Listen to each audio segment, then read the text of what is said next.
Kurt first attempted writing his own songs, specifically lyrics and melody, soon after he turned 13 in 1980.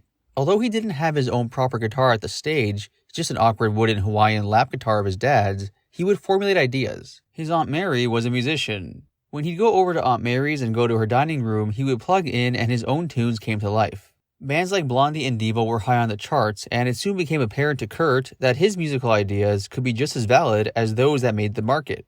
He read about groups like The Clash and Ramones in Cream magazine, and although he hadn't heard much of their music yet, he was curious about punk because it seemed to be more about attitude than technique.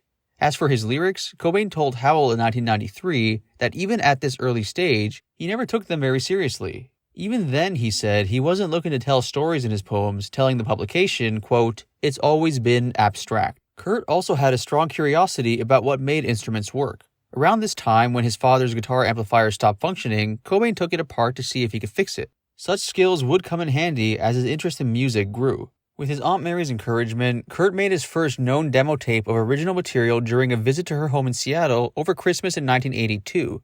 He had brought with him his electric guitar, and using her 4-track recorder, he took his first step towards becoming a future recording artist. He borrowed Mary's electric bass and improvised percussion by playing out beats on his mother's pink Samsonite suitcase.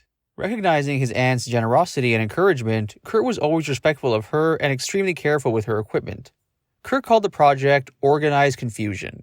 His aunt told Goldmine that his songs were very repetitious. Quote, "Most of what I remember about the songs was a lot of distortion on guitar. As for Kurt's voice, she remembers it sounding, quote, like he was mumbling under a big fluffy comforter with some passionate screams once in a while."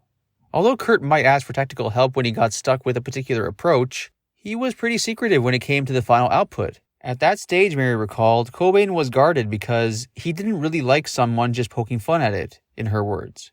As a songwriter in her own right, she understood that and never pried.